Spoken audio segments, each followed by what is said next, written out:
How's it going, guys? Nathan from Nathan's DIY Garage, and today we're hooking up the trailer, the car hauler. We're going to go pick up an E46, a 2001 325i. Alright, so we're backing her up. I'm going to show you guys basically how I do the trailer.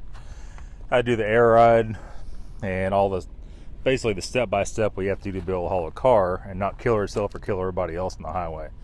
So we have a solid hitch. How it works is a lot of the hollow hitches, they're not rated for enough weight. So we're going to be pulling a 3 series, which is what, 34-ish 100 pounds, 32 to 3,500 pounds, depends on how it's stacked. We have a trailer that weighs about 2,300 pounds. It's already been across the scale, so I know how much it weighs.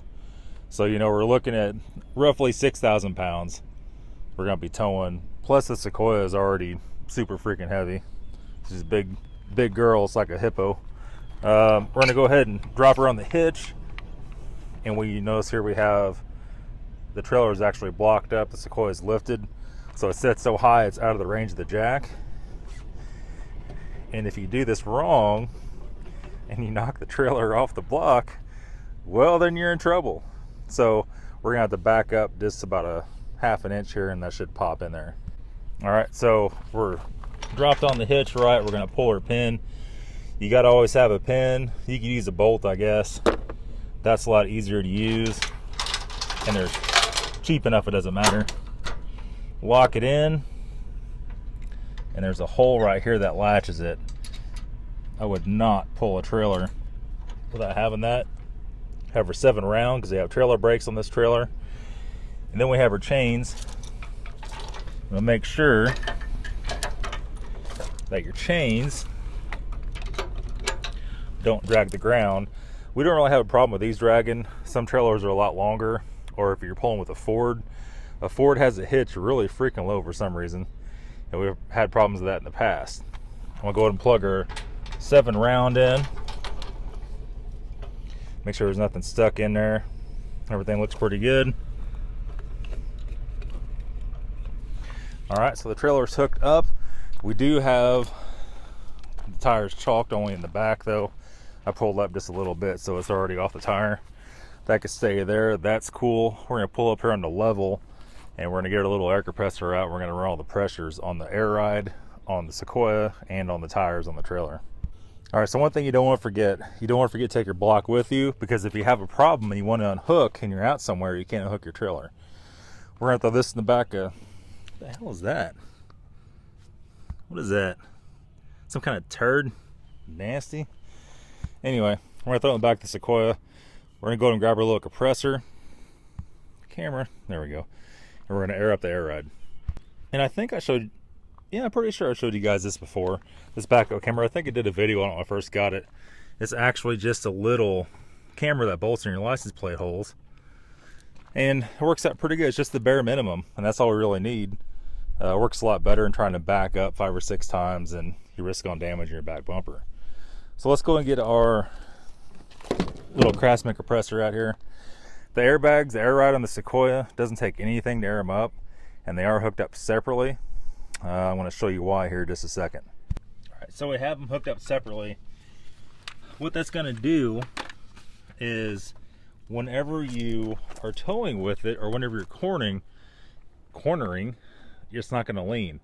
If you wire those both together, both the rear bags together, when you go around a corner, the whole Sequoia is going to lean because it's going to transfer air from one bag to the other. So we have 2 totally separate bags. It will lift it. I think right now they have about 15 or 20 psi. That's what I run with it down with no trailer on it.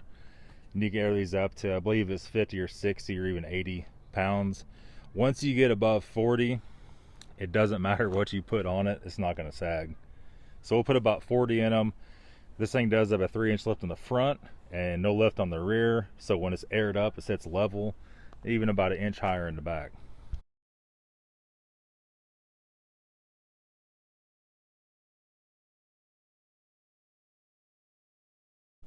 Okay, so we're there right up on the Sequoia. These trailer tires are 10 ply. These are running about 46 to 50 in them. You just don't need any more than that unless you're getting stupid with it. The trailer won't hold anything heavy enough to make that squat. Remember, most of your weight is going to be on the back trailer tire, and most of your weight is going to be, your tongue weight's going to affect your rear of your tow vehicle.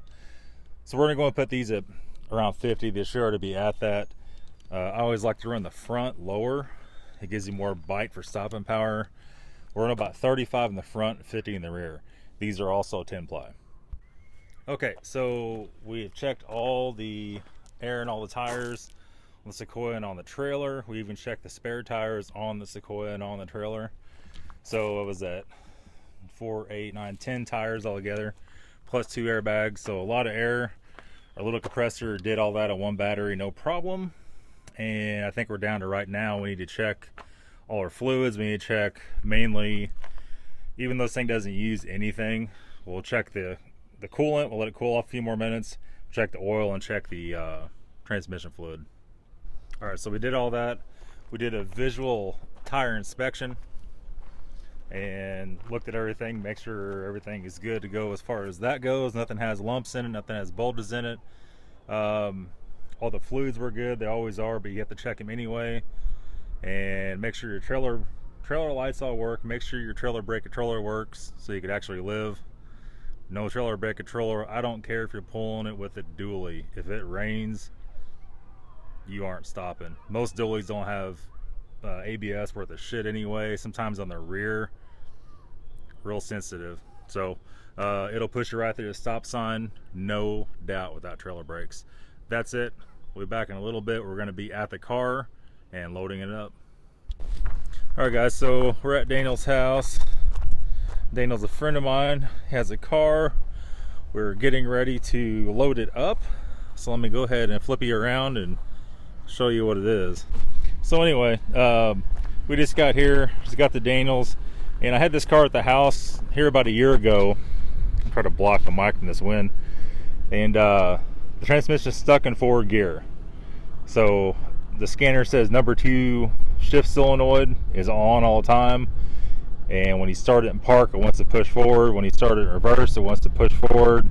It won't back up. It's like it's stuck in forward all the time. So we're going to get on the trailer and hopefully get it back to the house and see what's going on. This one I showed you, got her up on here. We got the hooks in the back, and you could use those to strap them down on the trailer with, but you got to be really careful because they have broke some of those in the past. And I can see that one's actually a little bit bent. But it is probably safer to go with the axle strap, but you have a hard time hooking anything. You go through the wheels sometimes if the openings are big enough. These might be, and then go back to the D-rings. But let me go and get her strapped down, and we'll come back. All right, so we got her all strapped down.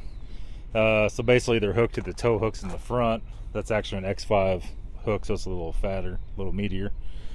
And we have our shorter straps. These are 8 foot or 6 foot, I don't remember. I think they're 8 foot.